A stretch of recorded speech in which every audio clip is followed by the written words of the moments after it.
Buddy, we are a little early by 1 minute, so I'm sure that those who are attending today are already here. I want to say hello to you and to Christine, who is our guest this evening. Thank you for coming, Christine. Thank you And for having me. this is really a great pleasure to have you, more than a pleasure. And I'm sure that everybody will enjoy your presence. I just want to give a little housekeeping to everybody, like I always do, so that everybody's okay. We are streaming now on three channels: the LinkedIn, the YouTube channel, and the Facebook Live channel. And if anyone has any technical issue, anything you don't see normal, please use the chat. Or if you have a question or comment, use the chat, and I'll try, in fact, to put myself now on the chat. It doesn't mean I can respond to you or Christine can, but we can see at least what you want to say. And if there is a question, we'll try to answer it at one point. Okay, it's a 30 minutes event, and we'll try to make it as fun as possible. And our purpose is to be with you and constantly share meaningful ideas and what happens every day in the world of coaching, in the world of mediation, but in the world especially of humanity and how people and human beings want to treat each other. Okay, so that's the theme. So, Christine, I hate to ask people to present themselves, to introduce themselves, but there is so much I can tell about you, and I think the best would be if it would come from you. So I ask you that favor, please. Absolutely. So Right. I'm Kristen Cook. I am a designer. I've been a design lead for close to 18 years now, working with many different industries and companies. Previously worked for Google. I'm at Meta now. I've done, TiVo, and there's a long list, not just in design, but also photography, video production, things like that. So I'm excited to be here and excited to talk about humanity, especially because that's been one of my very large passions for a long time. Right. Yeah, I was thinking. Thank you for this. It's a good way of introducing yourself. But there is all part of you that I think would be very interesting to explore. That's all the motivation you have when you design, when you innovate. You are part of teams that innovate every day. You are in the space of the 21st century. It's no longer the future. We're right into the fiction right now. So. Right, right, uh, absolutely.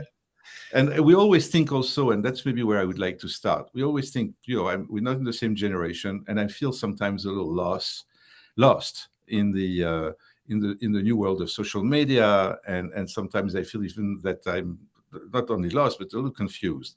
So, how would you define that world of today? Because you are right in there. You're an actor of this world of the social media. So, tell us. Man, it's a wild journey. I think something that I'll talk about something that I love, and then something that I've been learning to adjust myself to is something I love is the fact that you can learn anything. You don't have to wait to go to the, library and get a book. Like when I was little, we had to go and get books and read about stuff, rely on the teacher telling us things, watch the Yeah. news, read a newspaper. Now it's just at the tip of your fingers, and being able to keep in touch with people that otherwise would have been gone with the wind as time grew on and people grow and they move different places.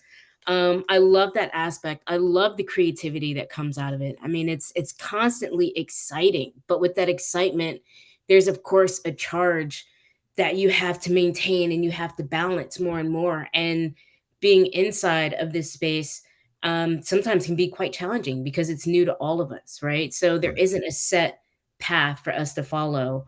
We're creating this new path of how people connect and how people interact. So it can be as sometimes, tedious and sometimes exhausting as it is exciting. Just Right. to push the limits of also pushing the limits of humanity and how we interact. It's a big world. It's a very big world. It really is. So how do you keep track? I mean, do you get feedback? How do you know what people need? How is driving your design when it's about, I don't know what it is that you do in design, but Mhm. I think it's about user utilization. I mean, UX and all Right. things that from the user's perspective. So I think you're very, very focusing on the side of the people who are Right. us using the social media, and then you design to facilitate us using it and making it an experience. So what drives that? What inspires you? I think a very large part of it is just general curiosity. You know, when I was a kid, I would get picked on sometimes by teachers because I lacked the focus to read black words on white pages and just answer those questions. I'm sitting here and I'm wondering about all the things around me, how they interact, why they interact the way that they do. So there was always a general curiosity of humanity. Um, One thing I know is that being in the user experience space and being in social media spaces and, information sourcing spaces like Google, you are right next to what everybody's feeling and thinking in the world. So the way that we go about it is, conducting empathy interviews where we sit and we listen, and we have to make sure we're asking questions about the human in order to not lead them to something that we want for the business, right? We genuinely want to know their response, how they're feeling, how they're thinking about things. And then we take that into account when we're designing the products and the experience. Okay. So that is a very large part of what we do. There's a lot of research involved. I think there's probably 80% research before we even get to the actual designing part. Okay. Um, so there are multiple methods of us testing out our theories, making clickable prototypes and taking it back to new people to watch how they interact with the products. Um, so a good way for us to kind of maintain that, honestly, we take a lot of vacations and a lot of breaks. Well, I don't, but a lot of people do in our I know you industry. work very hard, so okay, Right. I believe Right, you do it, because but we're getting to know the world and the all the emotions and the what different ways that people think, whether it's good or bad, while we're also maintaining ourselves and trying to learn who we are and grow ourselves as individuals. okay. So I think just, keeping that in mind and being able to separate that work from self and life is really huge for my role. Wow, that's really interesting. Yeah. And hearing that it's also come from data and from research. Okay, very nice, very nice. So let's go to the core of something. This the title of this show is you change the world because the people do not realize. At least I see that every day. How much they impact other people. Or they do it intentionally, but maybe this is in fact the thing not to do, and to Right. just let go.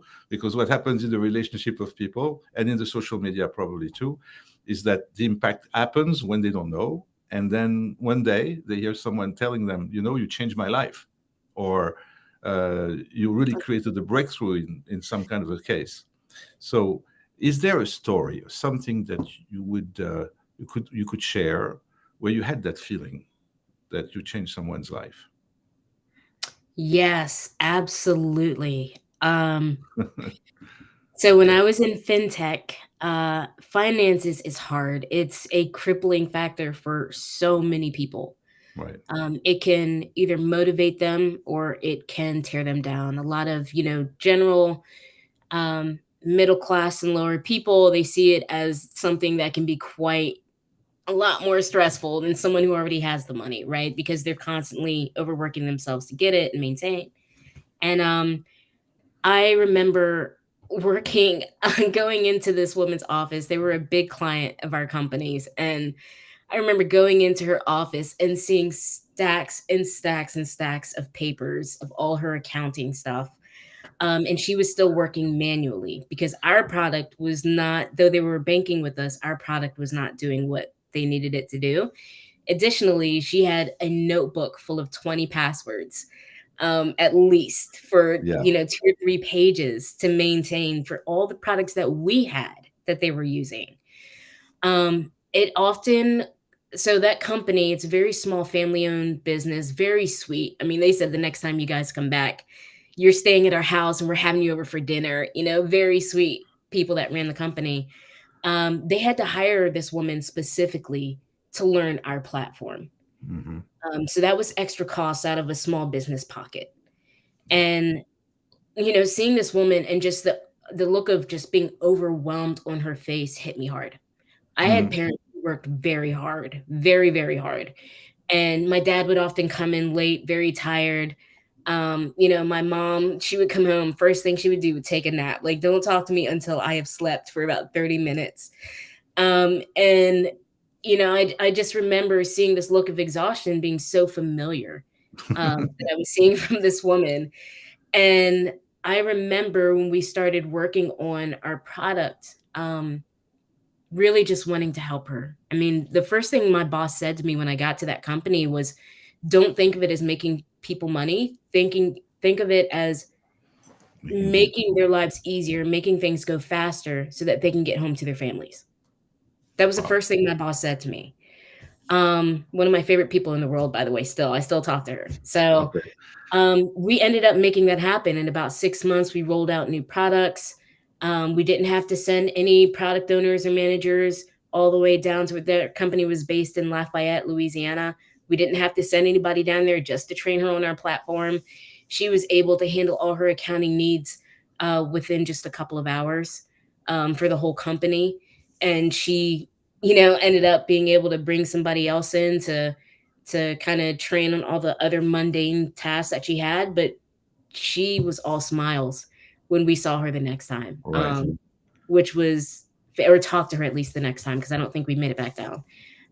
But knowing that she had more brain space to really be creative and take on other tasks at work All to right. support her team, to get home to her family or her pets at the time, Yeah. it was like that quiet, large victory, because I never had to see that look on her face again, because it was a very distinct look. It was just like, "Do I So, really need to talk about this right now?" It was almost traumatized. so So, you could see, in fact, the success was when you saw that different look, or was it yes, something else? yes, That her different, body yeah, language was completely was going to different. change. It was fantastic. Yeah. Well, that's a great story. Great story for people who are watching and listening, and are in the software industry, or have the user in mind, the customer in mind. I spend a lot of time in my life about customer uh, satisfaction, so customer experience, and it is Right. extremely important when you look at that from that perspective. And not many people do. So that's one thing. Absolutely. The other one I'm interested to mention or to ask you about is a little bit your drive. What drives you, other than what you just said until now? Is there something more, I say, a little personal, that made you choose that profession? And especially also today, at this stage of your career, what would be the core ideal situation for you? The type of customer or the type of situation you'd like to be challenged with? Mm. Those are really deep questions, I think. So let me ask this. So for the question about what drives me, I mean, Yes, how personal do you wanna go? Because it's I can give, you please. know, generally personal, and then there's, like, really deep personal. Well, a little bit of both, please, in the Yeah, recipe. Yeah. absolutely. Okay, yeah, absolutely. So, I think, a few things have driven me. I grew up in a very creative family, music and arts. We were the type of family that if you drive by someone's house and we have a family get together, you're gonna see a bunch of us in the yard playing instruments and singing together. That was just the way that Oh, was, or people talking about art, um, and talking about things classically, not just like, "Oh, I love this band." It's like we're talking about the notes and we're talking about crescendos, we're talking about patterns and everything else. Um, and so I loved growing up in that family. For the aspect of just being able to be surrounded with that creativity all the time. right. One of my brothers actually, gave me my first guitar, and then the other brother, gave me my first laptop that was loaded with Adobe products in it. Okay. And Wow. he would babysit me when I was a kid, and he studied, interior design at Howard University, and he would take me to his classes and give me drafting paper to just draw on. So he just really helped kind of open the door to Right. just see what I would do with that space. Um, Being able to go on a study abroad trip in college, to France and Italy, and ended up staying there for a little bit longer, was because of him. I didn't have money to go. I was working double shifts at a coffee shop as a manager while I was going to school full time. So it was a lot of Red Bull, a lot of espresso, a lot of sleeping in my car. And I told him, he had studied abroad in London, and he said, "Chris, you really need to go on this. Like, you don't know when you'll get the opportunity again." The next day, there was a check overnighted for the full amount of the deposit I needed to go on this trip. Okay. So I've had different people come out of, not just my brother, but different people came out of the shadows to really help push me and inch me forward into what my creative passion was, whatever that might be. Um, so it was pretty fantastic because on the other side of that, in school, I mean, I would start off getting, A's and B's, but that would last about a quarter to a semester. And then I got bored. Um, and I actually had a lot of teachers talk down to me and say some Mhm. really cool things to me. And I found a fire inside of myself through that. Um, That's really and at first, what started out doing things to prove them wrong very quickly turned into doing things to prove myself right and to see how far I could go. Okay, I already did this thing they said I couldn't do. How much further can I go? right. And I just kept going and going and going. And I mean, before you know it, I've gone from the kid that was working in a flower shop to working in an Italian restaurant and a coffee shop to working for Google and for Meta and for Capital One. And it's like I'm still so hungry, so I just continue to go. So that's kind of a brief about what drives me. Additionally, I'm sorry, the second question that you had, if you could repeat that for me. No, it was in fact the deeper side of it is that when you work on this profession of yours, the design profession, Mm, what drives you in terms of what do you look for? I mean, what is it that would be the ideal situation at this stage of your life, at this stage of your yes, career, right? yes. I'm curious about that because I know it has to do a little bit. I don't want to whisper anything, but I know for a fact that it is always about people. It is always about relationship. You're an Right. exceptional model about relationship. I've never seen someone who has such a positive mindset all the time, and it's so good for relationship. It's so good for everything. So, about the design itself? What is it that? Sure. Yeah, I think really I've always been the kid that kind of want to help people. Even in Yeah. kindergarten, my teacher, he's very close to my family and still talked about it, up until a couple years ago. If she was having a bad day, I was the kid that stopped playing, ran over, didn't say anything, and just hugged her and held on to her. And she always talked about how much that meant to her. And what kind of, brings me to this point now is those people that did the same thing for me during those times where someone maybe talked negatively towards me. I don't know why. They literally had no reason to say anything negative. Because I was a people person and I liked hanging out with everybody. I didn't care who you were, where you were from. I don't care how much money you make. Why are you telling me? So like I'm focused on the soul. And I think a big part of me Right. is trying to strip all of these things, all of this noise, Yes. and talk to the soul and the individual inside. And so I think what I'm trying to do now is I'm really trying to honor the people who came out of those shadows for me. Those people who came out and who were those very powerful cheerleaders who said, "No, you can do this, and you've already done this. You are worth this, and you're going to keep going. And I'm going to be right here next to you. I'm going to cheer you on. You're going to go. Mhm. Don't worry about it. If a door closes, another one will open. If somebody says no, that means next opportunity. Keep moving. Do not stop until you are ready to stop. Don't let anyone ever give you, Yeah. um, a reason, or, don't let anyone tell you who you need to be. Don't let anyone tell you um, that you cannot be your best self and to carry other. If you want to help carry others, carry others. So I've had people like that, and now I'm in a position where I find myself managing not just down, but across and up a lot as Mhm. well, helping managers, helping directors. I have directors who come to me and ask for advice on things. I've had CEOs who have come to me and asked for advice on things, and it's always about relationships. Because the thing that I think a lot of people get, kind of wrapped up in is um, the task. I got to get this thing done. I don't Mhm. care gonna talk to people. For I don't sure. care how they see it. I'll fix it later. Ask now, forgiveness later, which is one of my least favorite sayings, by the way, and it's a very big thing in tech. Um, that's not how people operate.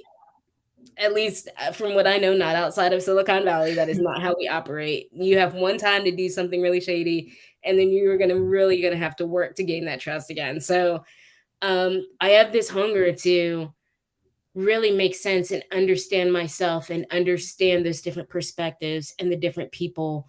And I want to listen. It's amazing how little people actively listen.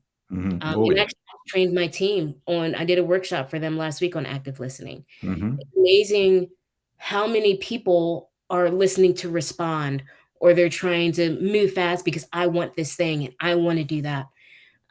The people that have really pushed me and have also built into my drive are the people that stop dead in their tracks to listen for 5 minutes without saying anything. Right.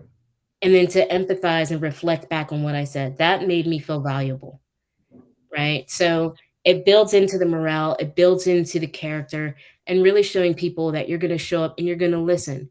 You're not just going to spit the same trendy words. You're not going to just, say, "Oh yeah, that's cool. Let me talk to you about this thing." But you're going to Hmm. take time. Time And is that's all we have and time is short. So so so that's possible to do in a corporate environment, in a large organization like the one you work with. 100%. It is possible. There's 100%. no not too much. I don't know. I always feel that it's very prescribed, Mm, prescriptive. Sorry, prescriptive.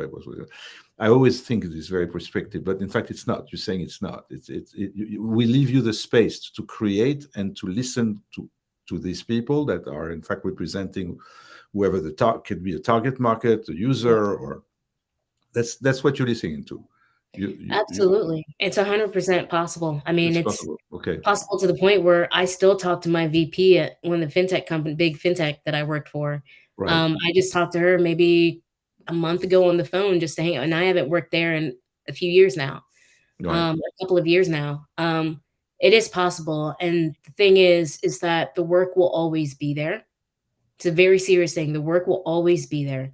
Right. People may not remember what you say, but they'll remember how you made them feel. We've all heard that one before, and it's very true. Mhm. Those relationships that you build are the legacy. The product isn't the legacy. There will always be multiple products that come out and top yours in the next year, 2, 10, 20 years.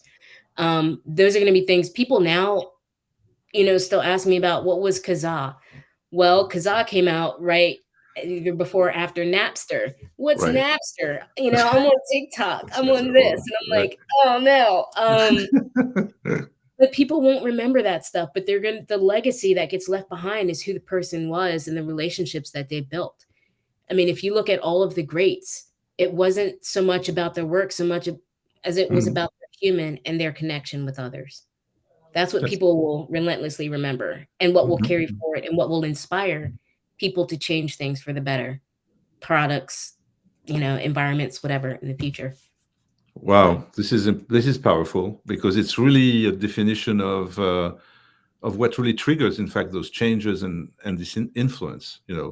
So how does it relate? All the things that you said, the influence you got from your parents, the mhm, stories you said about your brothers, those different reactions you had to the world that was blocking you and being right. unfair and all of that. How does it translate into what you do or what you want to do? What does it translate into? What do you expect? Something if someone gives you a project, I mean, what do you want to? What are you listening to? What you would like that person to tell you for you to start designing something? Um, yeah, I think, uh, well, to jump back a second to answer your question, because I feel like they relate a Right. little bit, your last question and this one. I Yeah. wanna build a team of strength. And I'm not talking about the strength that just knocks a bunch of things out that are good right now, but the trends are gonna change next year. The type of strength that will be remembered and that is very not, doesn't shut people out, but the kind that there's a certain character and a morale that needs to be there. Okay. The learning mindset, the growth mindset, Hmm. the tribal community. I think you and I have talked about that before. Yes. But the kind to where we're equally investing in each other almost as much as we're investing in ourselves. Um, and so I think right now it puts me in the spot of being in, moving up that leadership chain to mentorship as well. I mean, I mentor now, Yeah. but something that is more solidified to create a community. A community, we hear a lot of things now talking about, oh, let's create a safe space. Oh, let's do X, let's do Y. You don't have a problem doing that if you put aside all the other labels, everything else with the products you're trying to work on, and you focus human to human. Right. You don't have the problem. So being kind, being honest, being true, coming through on things, because people will naturally try to come through for you when they feel supported Right. well, Right. when they feel valued, when they feel not just heard, but listened to. You can hear a car going by on the street and know it's a car, but if you truly actively listen, you can almost tell what kind of car it is. You can tell if that car has issues with it. You're being attentive to that. Hmm. People also can tell if you really are in something or not, really into it or not. So just on your demeanor. But I think now, just this fire needs to be carried through for the next generation with guidance. And I see that. I see that in social media design. Um, it's No, a little more neglect every generation. There's more and more neglect towards the diversity of human nature, of human soul, of human personality.